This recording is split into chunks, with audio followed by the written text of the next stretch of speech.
Les chuchoteurs, du livre au cœur. Un balado de l'Association des auteurs des Laurentides.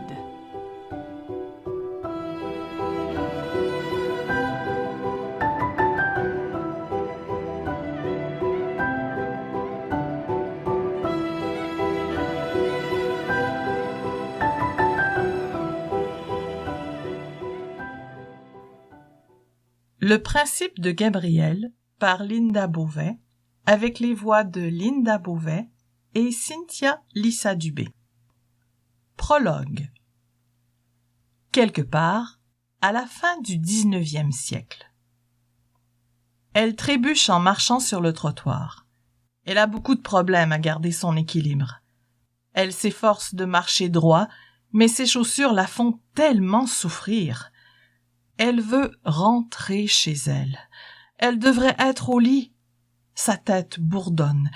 Il lui faut sa bouteille de whisky. La déception de cet après-midi fait encore surface dans sa tête. Comment a-t-il pu oublier mon anniversaire? Je l'ai attendu toute la journée hier et bien qu'il peut aller au diable maintenant. Qu'il reste avec sa femme. J'ai pas besoin de lui. Que regardez-vous? Lança-t-elle à un passant. C'est quoi votre problème? N'avez-vous jamais vu quelqu'un marcher dans la rue?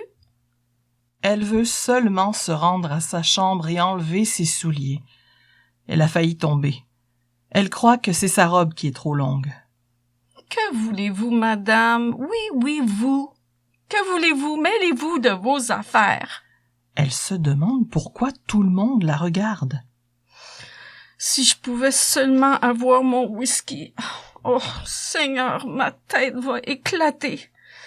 Mais je suis presque rendue chez moi. Faut juste monter ces marches sans tomber. Elle monte l'escalier en direction de sa chambre. Dès qu'elle y sera, elle pourra se détendre en dégustant son whisky. Avec difficulté, elle parvient à monter les marches. Elle cherche ses clés. Ok, je peux le faire. Oh, je dois juste déverrouiller cette porte. Où est mon sac? Oh, je n'ai pas ma bourse. Oh, je veux juste rentrer. Pourquoi Dieu est-il contre moi? Pourquoi je peux pas avoir la vie facile, juste pour une fois? Ah, la porte est débarrée. Elle continue de murmurer. Vous savez, il dit toujours de barrer ma porte, et bien qu'il aille en enfer. De quoi qu'il se mêle, lui? Il a sa grande maison, sa famille et son majordome. Tout ça devrait m'appartenir. Moi, je serais sa femme, et ce serait ma maison, mon mari. Je mérite le respect de toutes ses collègues, pas elle, parce que c'est moi qu'il vient voir le soir, quand il est en mal de tendresse. Je travaille. C'est ça qu'il dit à sa femme. Si seulement elle savait ce qu'il fait vraiment. Elle peut enfin savourer un peu de son whisky pour apaiser ses cordes vocales, se reposer et simplement oublier cet homme. Elle souhaite sa mort, ou peut-être devrait-elle quitter ce monde? Comme ça, plus de problème pour personne. Ah, la chaleur du whisky. Elle trouve toujours le bonheur, un verre à la main. Elle se demande pourquoi il ne l'aime pas. Est-ce que sa femme peut bien avoir qu'elle n'a pas? Sa tête résonne. Elle ressent une pression aux tempes comme si un étau se resserrait de plus en plus. Elle doit cesser de penser. Elle est tellement fatiguée. Elle veut oublier. Elle veut dormir. Seigneur, laisse-moi dormir. C'est moi sa femme.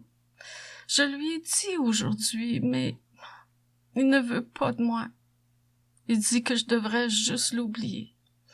Il m'a utilisé. C'est un tricheur.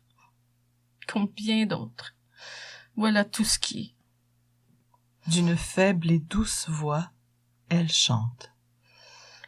Aime-moi. Pourquoi ne m'aimes-tu pas? J'ai toujours été là.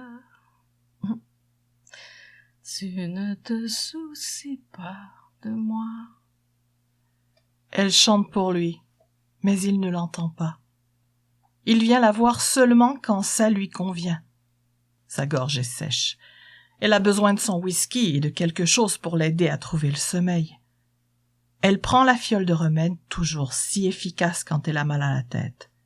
Le pharmacien l'a prévenue de ne pas en prendre trop, mais elle en a vraiment besoin maintenant. Elle doit se débarrasser de cette douleur écrasante. Elle prend une grande gorgée pour s'assurer d'en avoir pris assez. Elle veut dormir. Dormir pour oublier. Soudain, elle se sent si lourde. Elle se trouve là, sur le sol, à côté de son lit.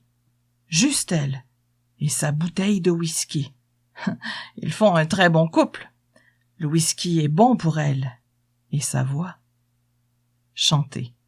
C'est la seule chose qu'elle sait faire, et le whisky le lui permet, lui donne le courage de chanter devant la foule. Lentement, doucement, elle perd connaissance. Elle se sent étrange, se demande où elle est, toujours dans sa chambre, mais maintenant légère, elle se retrouve près du plafond. Elle voit une femme rousse étendue à côté du lit. Ses cheveux en désordre couvrent son visage. Elle tient une bouteille de whisky dans une main et, tout près sur le plancher, une fiole vide traîne. De là-haut, elle comprend que cette femme est bel et bien elle-même. Elle est là, étendue sur le plancher, et pourtant, elle est aussi là-haut. Elle se sent bien et libre, observe ce corps qui était le sien. Soudain, une voix, ou peut-être une pensée, lui chuchote.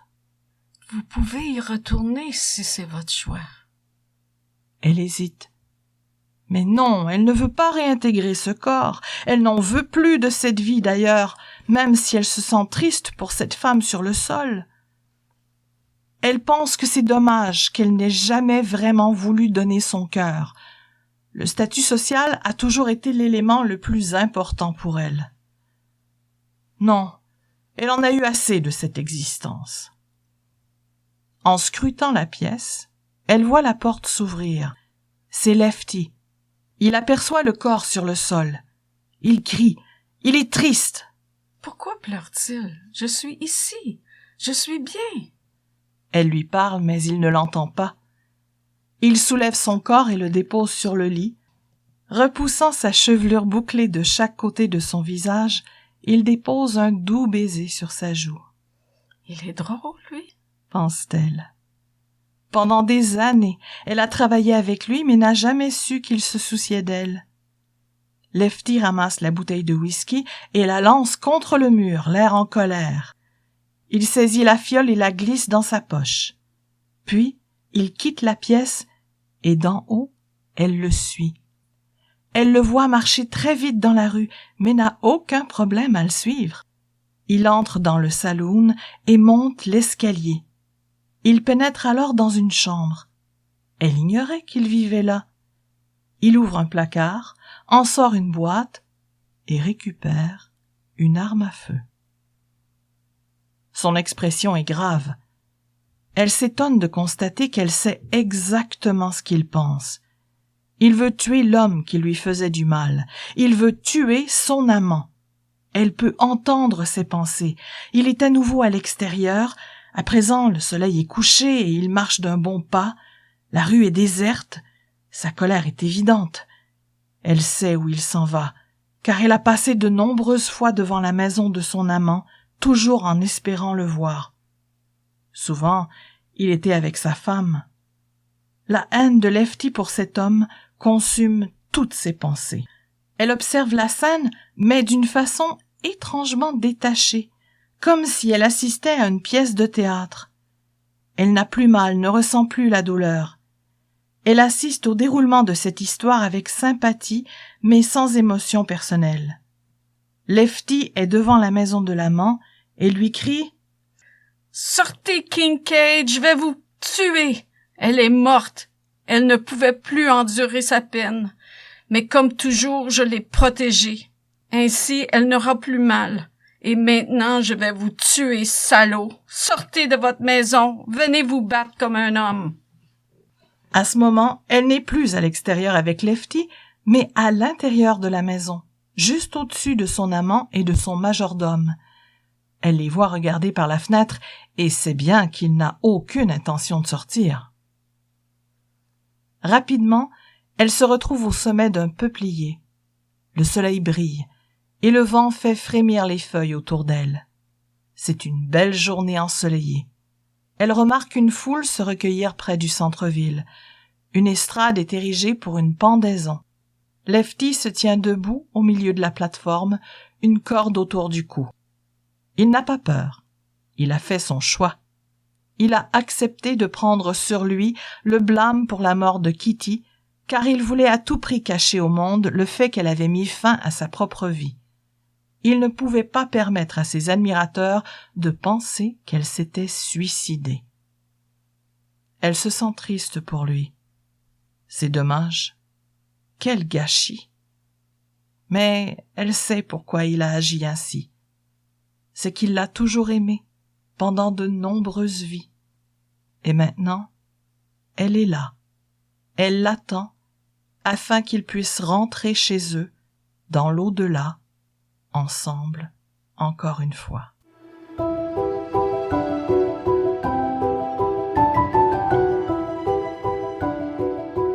Les chuchoteurs du livre au cœur est un balado de l'Association des auteurs des Laurentides.